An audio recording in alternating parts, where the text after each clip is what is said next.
Smart production managers will go to the artist and say, how much money do you want to make?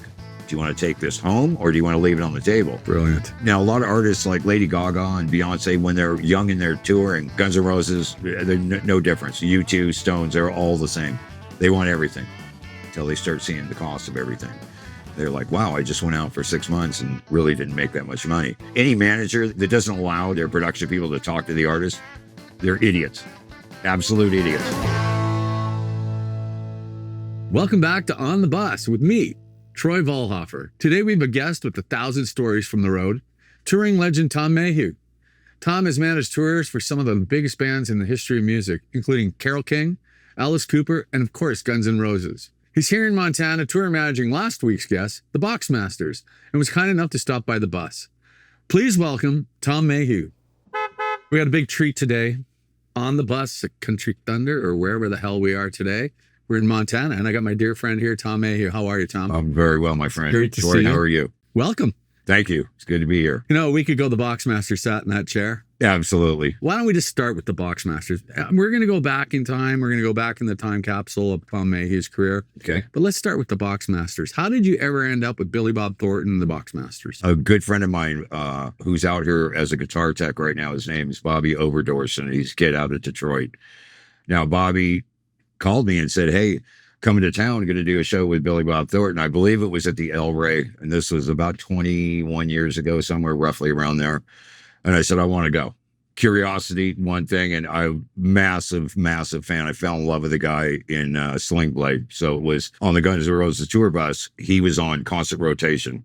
So every night after the show, we watched Sling Blade. I mean, for a good solid year.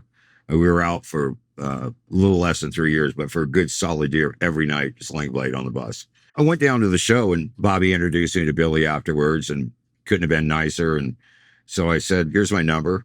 Give me a call if you ever need, somebody on the road. And he said, okay, great. And I go, well, that's the last time I'm ever going to hear from him. So about 2 weeks later, he called me and said, hey, I got a little situation. I was wondering if you might want to come out and give me a hand. And I'm like, absolutely. So I jumped at the chance.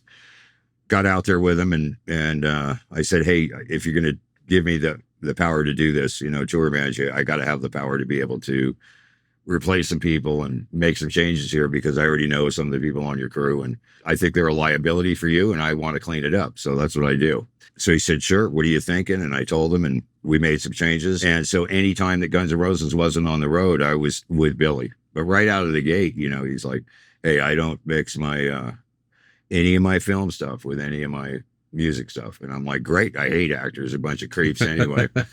So about 9 weeks later, that changed and he invited me to come work with him on some film stuff. And so I asked him, I go, why the change of heart? And he said, well, I didn't realize that you're as good as you were at your gig. So I'd like to kind of have you around and, whenever I can have you. And I'm like, I take that as a huge compliment and yeah, I'll do it. So for the last 21 years, it's either Axl or Billy or my guys. So let's go back a little bit. So your brother and yourself got into show business, I'm assuming as teenagers. Tell me how it started. I was aspiring guitar player, a little musician creep, real milling around in Santa Rosa, California. And I had some friends of mine that were musicians. And so I started working for them. The love for playing music kind of faded, not super quick, but in reality, I mean, guys like Van Halen who came out, Randy Rhoads and George Lynch and these guys that are so capable. I'm like, I'm never going to catch them. I'm not even going to be in their league ever. So I found that musicians struggle with all kinds of problems, either singers, guitar players or drummers or whatever, usually had, some kind of an issue. I just wanted to travel. I want to see the world. And so I started out roadieing for my friend Paul Taylor, who lives in Nashville. His first touring job was with Aldo Nova. Yeah. And so I had met the production manager and worked my way in there and got on tour with him. And that was in 1982. And we were out opening for Cheap Trick. Yeah. So bang, there it was. They had just come off of Live at Budokan. The next studio album was One on One. And we were out there. It was just, dreams coming true. So for a 21-year-old kid, touring the U.S. and Canada, driving a truck, loading gear all day, I couldn't have been happier $300 a week, but I loved it. And Aldo had a big hit, probably the biggest hit in North America or the world at that time. Yeah, Life is just massive. a fantasy, right? It was massive. And, Big song. you know, he struggled with some issues. He had, some childhood problems. So the gig didn't last all that long, but I met another friend out there by the name of Adam Day. Adam Day is probably one of the greatest guitar techs on the planet. He's was Slash's guy forever. He did Angus from AC/DC. He now does Neil Schon from Journey, but he's always high profile guy. And he was another Bay Area kid out of Hayward, California. So me and Adam became great friends. And after that, ended up going out working together on Dokken, which was my next jump. Went over to Q Prime. Went over to Q Prime. So at the time, this is right as Peter Mensch was coming into Q Prime, and Cliff Bernstein had signed. He'd signed Def Leppard and Dokken, and just like a couple weeks later, just picked up this little kid band out of the Bay Area called Metallica. And these guys were young. I mean, they were super young. They were 18, probably years old or something. And it was really interesting how Cliff Bernstein would fight bands. Cliff signed everybody, AC/DC, Aerosmith, you name it. Rush. He signed them all. So Cliff would go in. He was really smart, and he would go in and he'd ask the guys in the music store, he goes, who's a hot guitar player right now? And so a bunch of, after visiting a few different stores, evidently, when I was working with Dokken, so these kids said, George Lynch, he's just a monster guitar player. You should check him out. So he got the record, and he ended up signing him. Yeah, Q Prime. I mean, probably one of the most legendary management companies on earth. Yeah. There's some really big ones in the UK, and for the United States, I don't think they get bigger than Cliff Bernstein. Yeah. So he was the man. Great music minds. I mean, him and Mensch have, Peter's the muscle, and Bernstein has an amazing collective mind of music and a memory that is unbelievable.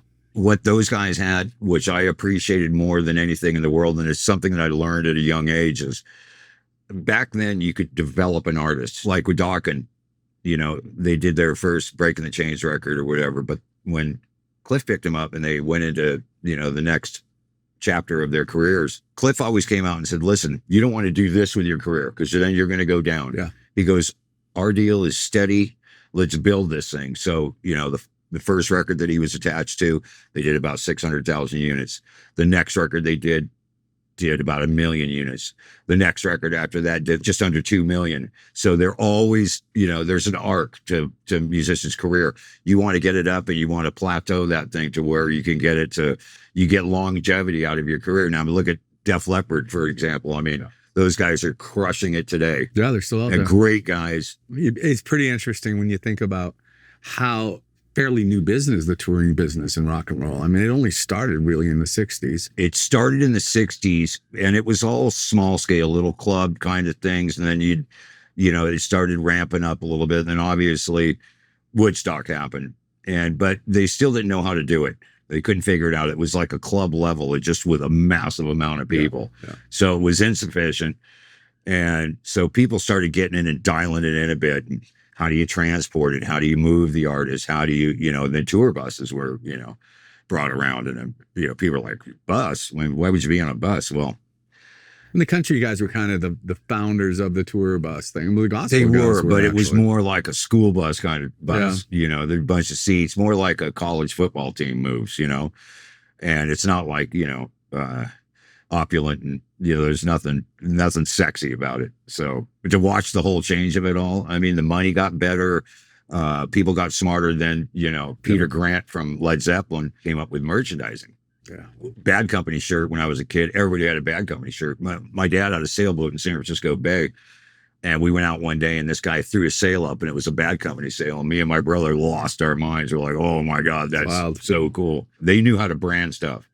And which brought another revenue source for artists to be able to get money from. And back then it was great because you would get your royalty from your record for your sales, and then you get your mechanicals and your airplay and all of that. Then you could add your merchandise on top of it and your touring. So there was 3 good revenue sources if you were willing to put the work in and get out there and beat the road. Yeah. So when I started, I would tour 11 and a half months a year. Yeah. I mean, I hated going home. I'd go home to the holidays to see my parents, and then I'm just dying to get back out again. So I just constantly circled the globe. Never stopped. Didn't want to stop. I just loved it. So your longest tenure was with Guns N' Roses, Axl Rose. Yeah. How did you run into those cats? Their original manager, a guy named Alan Niven. Alan called me after they made their first record and said, "Hey, I'm going to send these guys out on a tour. We'd like you to come out and run the show here." Was that opening for Alice Cooper? That was the beginning of it. Yeah. Yeah. I said, I can't do it. There was no internet or anything like that. There wasn't There wasn't even a fax machine yet. I went to the store and I bought a magazine and started reading articles. I'm like, oh my God, these guys are wild. And I go, Dawkins is going to break up. We have an expiration date on this band. I go, since I've been here from the beginning, I'd like to see it through. And then we had the last run that we were doing was Monsters of Rock in 1989, which was Van Halen, Scorpions, Dawkins, Metallica, and Kingdom Come. So we started at the Orange Bowl in Florida and then work our way all the way across the States and Canada, where I think Mile High Stadium was the last show that we did on that tour.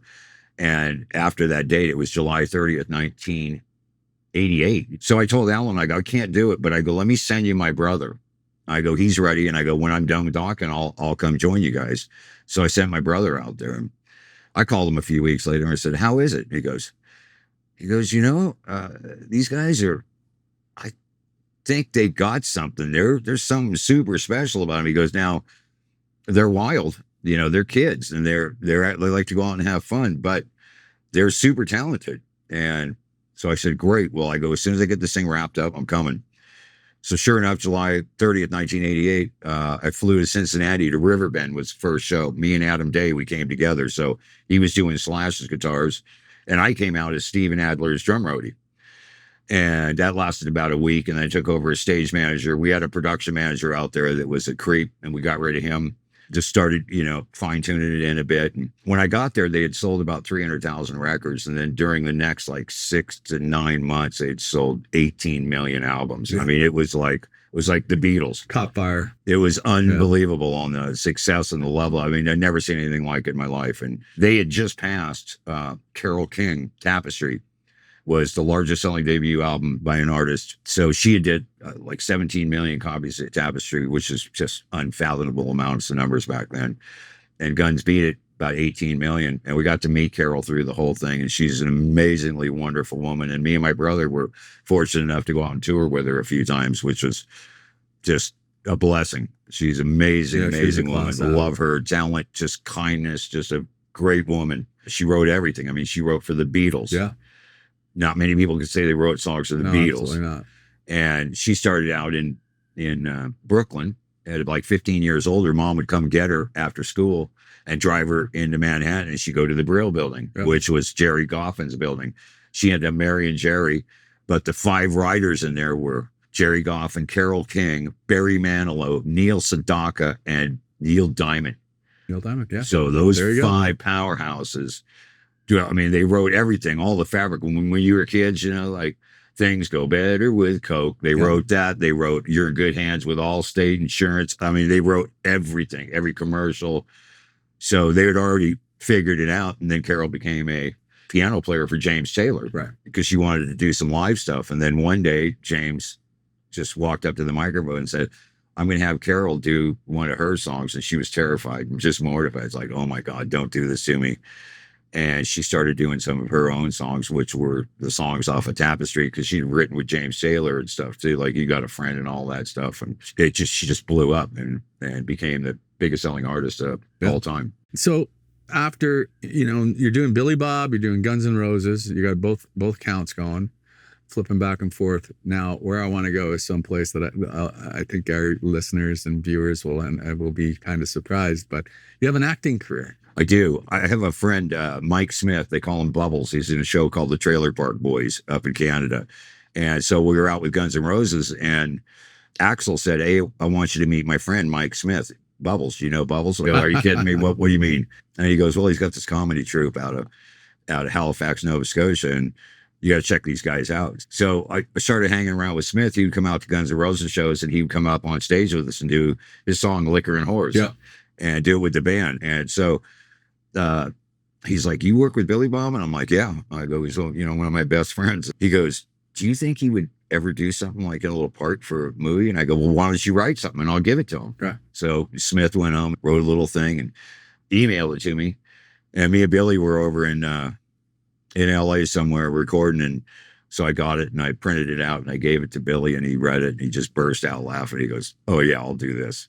So he told Smith, he goes, "I'll do it if you get Tom Mayhue a SAG card." He goes, "Done." So they wrote a little skip. I played Vern Troyer, Mini-Me's security guard, and Billy was the director of this, fake movie they were doing called Micro Ninja, starring Vern Troyer, and the Trailer Park Boys were the ninjas. And you can only imagine that. That's just an absolute disaster waiting to happen.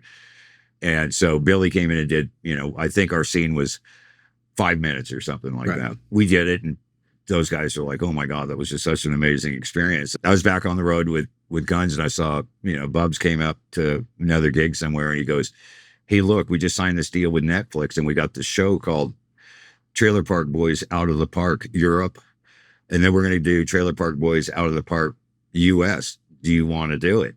And they go, "Can you act?" I don't know. I go, I'm too stupid to be afraid of a camera, so let's try it. Let's see if it works." So we flew over to Europe. We started in London, I think, and then we did Scandinavia in this, bunch of cities, like 8 cities or something. Went and did a little scene in each one of these. And so the first day, I'm like, "Where's my script?" And they go, "Well, it's not done yet. We'll get it to you." We kind of do it on the day of the show. And I'm like, that made me nervous, and I got scared. And I'm like, well, I can't act, and now you're going to throw the script at me, right before the cameras are on. So I just said, "Clear your head." Got in a van with these guys. So what they would do is each morning we'd go to the set around 8 a.m., usually hungover. These boys like to have fun. They run hard, right? Oh, they run hard. So I'm reading my script, and I'm sitting up in the front seat, and I kind of shake my head, and they go, "What's the matter?"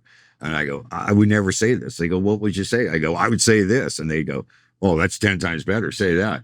So you just kind of dig into your character, and then I learned how to improvise right on the spot, which made me feel a little more comfortable, and then I was more part of the whole process. And then so you started gaining confidence. So by the end of the 6th week, I was really into my character, and they're like, "Be mean, be meaner." And I'm like, "Be meaner?" They're like, "Just be as mean as you could feasibly be to us. This is what this part's all about." I didn't realize that people, they don't forget when you're mean to their favorite characters. Oh yeah, no. So when you go out somewhere, I went back and filmed something else with them, and the audience gave me the corn pretty bad. They're like, "Whoa," as soon as they saw me, and which kind of empowered me. And I go, "Wow, I didn't even realize that people knew, So you're the villain. they could even remember the villain." So I did that, and I had a great time doing it. Smith came to me again and said, "Man, I'm writing this movie about my band's going on tour." He goes, "You think Billy would do it?" And I go, "Write something." So he wrote a script up, and Billy goes, he looks at it, he goes, "Oh, 110 pages. He goes, "Oh, let me read part of it." And so he sits down, he starts reading it. He's just laughing, and about 40 minutes later, he read it all. He powered through it. And he looks at me, he goes, "Oh, I got to do this." And so I called Bubs up and go, "Hey, he's in. Get your little manager creeps or whatever to call his agent, but you better do it now because he's up for doing it." So basically the story is Bubbles and the Shit Rockers get invited to go over and tour Europe with Billy Bob Thornton and the Boxmasters. Everything disastrous is going to happen with these guys. So there's fun and games all the way through it. And then we had some of our friends come out, like some great cameos. Great cameos. We had Ronnie Wood from the Stones and Duff McKagan from Guns N' Roses, and of course, Rick Nielsen, one of our heroes. Martin Freeman, who did Fargo with Billy, came and did it. There was a bunch of people in it. And Eddie Kramer did it, which is amazing. That guy has recorded everybody. The Beatles, the Stones, Zeppelin. Everybody. Hendrix. Yes. Yeah, what a career. Okay, so we're going to switch gears just for a second. Yeah. So let's talk about a day in the life of you and Billy Bob Thornton on the set of Landman. How does it work? Tell me about it. What's a day in the life like? Well, Billy got a script from Taylor Sheridan, who's an amazing writer, and he's written all of these shows. So he went out to do a cameo in 1883 for Taylor with Sam Elliott and is that the one McGraw was in? Tim McGraw and Faith. He went out there, did this cameo, and Taylor goes, "Hey, I'm writing a show in your voice about West Texas oil called Landman." And so he sent Billy the script. So Billy shoots it over to me. He goes, "Have a read through on this." So I read it and I go, oh my God, I've never seen anything that was written so well for a person. And I mean, he had his voice nailed. So Billy goes, hey, come and do this thing with me. And I'm like, okay. You know what's funny? The night that he got the call Yeah. from Taylor, we were on tour together. We were somewhere in South Carolina, and it was like the last date of the tour. You weren't there on that one, I believe, right? Right. I was out with guns. Yeah. I get this call in the middle of like 6 a.m. from him. He hadn't been to bed. He goes, dude, I got to come over. You got any cold beer? Yeah. I go, yeah, I got a Bud Light for you. And he comes over and he's like, I think I'm going to do this thing. I sent this to Mayhue, and he was kind of pumped. And then at the end of the night, after we played the gig, we had an after tour party, and and he was like, I think I'm going to do this thing, which is so interesting. 4 years ago, that he got that call, and now it's coming to fruition. Taylor's such a good writer, and I mean, he juggles so many different projects. The hardest working guy I've ever seen in my life, and how he juggles the amount of stuff that he does. He's doing 5-6 shows at a time and doing all the dialogue and writing for every character. I can't ever see anybody replicating what this guy has been able to accomplish. And he's only 10 years into it now. And so I can only imagine where this thing is going to go, but he's brilliant. I mean, just absolutely brilliant. That's awesome. What's coming up? So we're on tour right now. You're on tour till the end of October. Then what happens? What's next for Tom Mayhue? Billy's got a movie that we're going to shoot, and I got a part in that one.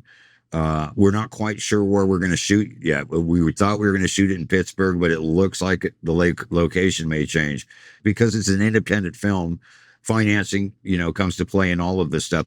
Then we'll do that, and we'll go straight from the movie with a few week break, and we'll go right back to Landman. I was so intrigued by watching your whole last year, the whole press junket for Landman. Yeah. And then the day after that's done, I get a call from Billy Bob, and he's like, what's up? And I'm like, what are you doing? And he's like, I'm in the studio, like the day after. Oh yeah. And that was like relentless. It was global. He was London one day, New York the next, LA the next. For me, I bought a house up in Nevada in 2023, and not in a row, but to date, and with little bits and bobs, I've been home, I think, about 114 days. But I'm blessed. I couldn't be happier. And I've just had such a fortunate experience of artists that I've worked with in my life that I just can't beat it. When you're doing something that is your passion and your life calling, it's not work. I mean, it can be a little rub, but it's not work though.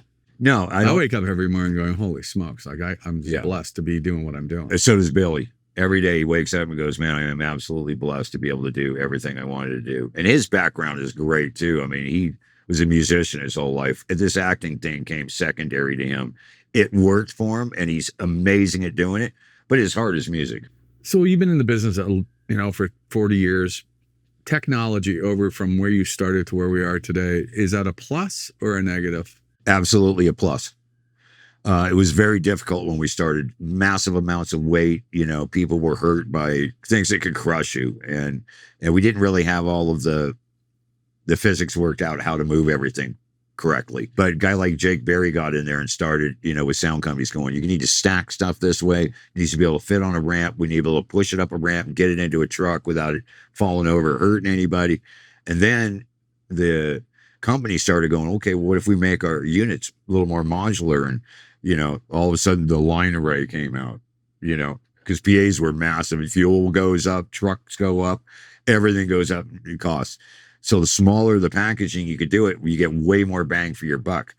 Now you're paying for it, but you could put on the show that you want to do. Smart production managers will go to the artist and say, how much money do you want to make? Do you want to take this home, or do you want to leave it on the table? Brilliant. Now, a lot of artists like Lady Gaga and Beyonce, when they're young and they're touring, they want everything. Guns N' Roses, they're no difference. U2, Stones, they're all the same. They want everything till they start seeing the cost of everything. They're like, wow, I just went out for 6 months and really didn't make that much money. Any manager that doesn't allow their artist or their production people to talk to the artist, first off, they're idiots. Absolute idiots. Yeah, there's something wrong there. Yeah. That means they don't know what they're doing, or they're scared of their position. And they shouldn't hire the best people in the world to run their tours. Right. They should just get somebody that'll do what they want. Yeah. But if you let somebody like a Jake and an Opie and a Charlie Hernandez and a Springo, those type of quality people, Let them get in there and go, tell me the picture you want to paint. I'm going to go try to put it all together. Now, here's what we've come up with. Okay, I like all of that, but can you change this? Absolutely. Go back to redraw it, start dialing it in and getting it worked out. Guy like Opie knows where every single case in every truck's going to go before you even put a box in a truck. So you know what your costs are going to be. Super important for artists to trust their production managers, as long as the production managers know what they're doing, and communicate with that artist, because they are the ones that are going to have to take that picture and deal with it every day in every building and every single situation and everything else. Some tours start out at 50 trucks and then end up at 5. The smart thing to do is start out at 10 and keep it 10 the whole way. Some of them, it doesn't matter. I mean, like the success of Taylor Swift. I mean, she can pretty much do what she wants right now in her career. Metallica is doing that. Yeah. I mean, Metallica is carrying the big show, and Yeah. I've been doing it for 4 years and selling out stadiums everywhere. And it's great because they're doing it in a multiple package, but like she's doing it on her own, you know, so it's a different animal. It's a win-win because ticket prices are so damn expensive these days, you know. The cost of everything is expensive. Yeah, right? everything's expensive. So Fuel, trucking, Yeah. all the way it's down the all list. crazy. Do you think that happened? I mean, I saw the increase after COVID, really. It didn't help, but COVID kind of streamlined a lot of things too. But one thing bad that happened in COVID is a lot of my friends that I toured with retired. Yep. And so at least about a third of our industry. Oh, we had a total reset after COVID. Without a doubt. Oh, yes. Everybody went, you know what? I can figure this out without having to be on the road all the time. I'm not coming back. And which leaves a massive gap. Now I kind of laugh because I don't understand not being on the road. Like, I get the itch. If I'm home for a month and a half, You're like me. I got to go. Yeah. It's time to go. You know, I mean, got to work. I mean, I've been out now. This is my 44th year of touring, and I don't care if it's, you know, doing rock shows or making movies or doing whatever. We got to be going. Yeah. That's the one thing I love about Billy. I could barely keep up with the guy. So for Tom Mayhue, what would you say is your most proudest moment in show business? As far as like my Guns N' Roses stuff was seeing the guys get back together again, because I went up, you know, with them through all of their height and their success, and then seeing the breakdown and then the breakup of the band and seeing it all come back together again, the kindness and the way that the guys treated each other and the respect that they had for each other. To see that happen again, that's definitely one of the shiniest moments that, you know, in my career, because they got to see things full circle. How long it lasts, I'm not sure. Everybody's getting older, so let's see how long they'll do it. Another thing was watching Axl go out and sing with AC/DC. Yeah. And cover those shows for Brian. He did 23 dates with him, and Were you out on those dates? all of them. Did all the rehearsals with him. I went to all the auditions with him. I mean, it was intense. And Axl absolutely killed it. It was so fun, and he had an absolute blast doing it. Well, I'd like to thank you, Tom, for being here today and taking out this, it's a show day today, and you carved out a couple hours for us here today. Absolutely. And, thank you very much. My pleasure, Troy. It's awesome. Anytime. Great to be a dear friend of yours. And now it's time for a little segment called Keeping Up with Country Thunder, where we tell you, the fans, what's going on behind the scenes. Well, the temperature has dropped, the days are getting shorter and shorter, and we're just a few weeks away from the official start of winter. But Country Thunder 2026 is right around the corner. We're talking warm weather, great music, and amazing times. We're kicking things off with Country Thunder Arizona, April the 9th to the 12th, 2026. And then we'll be going strong all spring and summer. Florida, Saskatchewan, Wisconsin, before wrapping up in Alberta.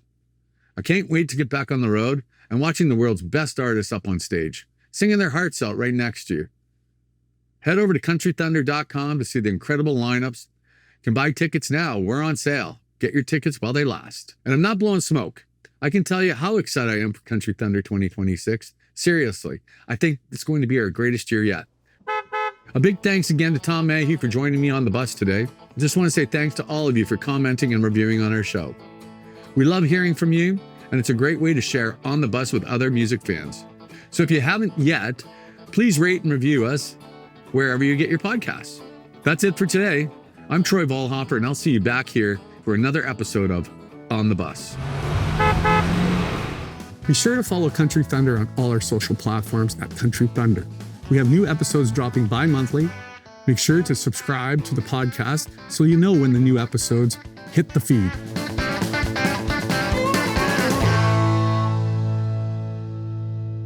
if this goes over good and, you know, people don't just like ban me from the interweb or something, I'd like to get into in depth someday about some of our shared music experiences. Yeah, we will you know, do that. bands Yeah. and stuff. So We'll do another episode. I think I would love to do is that. on the plate.